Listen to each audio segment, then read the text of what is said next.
Now, something happened recently. Wunmi Toriola came out. She said a lot in that live video. But what I want to highlight in that video is, okay, first, let us listen to what she said in this video. Mi ò lójú tì pé mo bí ọmọ kan, marriage mi crash. Abẹ́rẹ́ pé kò dùn mí. Ṣé torí mo ṣe nothing dey happen? Ṣé kí n wá ronú kú ni? Ṣé ìgbà tí bá ń gbé flower lórí burúkú pé we put on her grave, she was a happy actress. Ṣé yẹn lè dúró dé ni? I know I am in an industry where there is too much hate. Too much hate. And your fans me, I'm going to be speaking Yoruba, I'm going to be mixing it. The only thing I am still eating today is my fan base. But some of my colleagues become a guru Wunmi Toriola money. Me more be ilara yen se pọ̀ tó yẹn. But that is not even the issue. And that is why I go on my own, I do my job and I relate with my fans.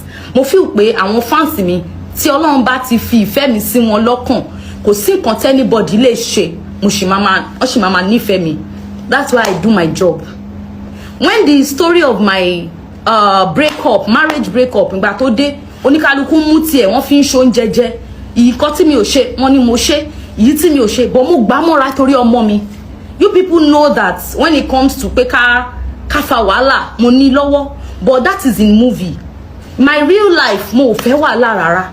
Because I want to be sane, to be able to, because I do father and mother for my son. I want to be sane enough to bring that boy up in the way of the Lord.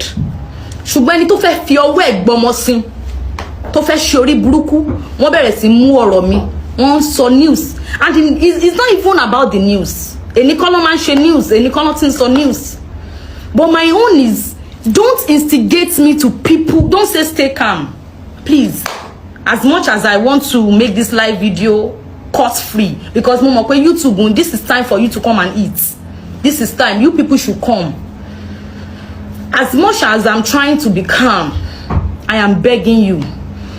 These people want to turn me against a whole lot of people. They are sponsoring. I know somebody is behind this.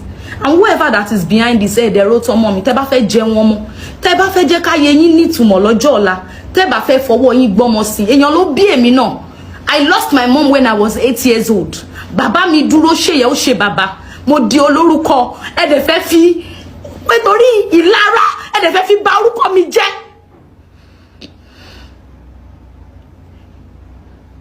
Ẹ fẹ́ fi bà orúkọ mi jẹ́. Kí ló dé?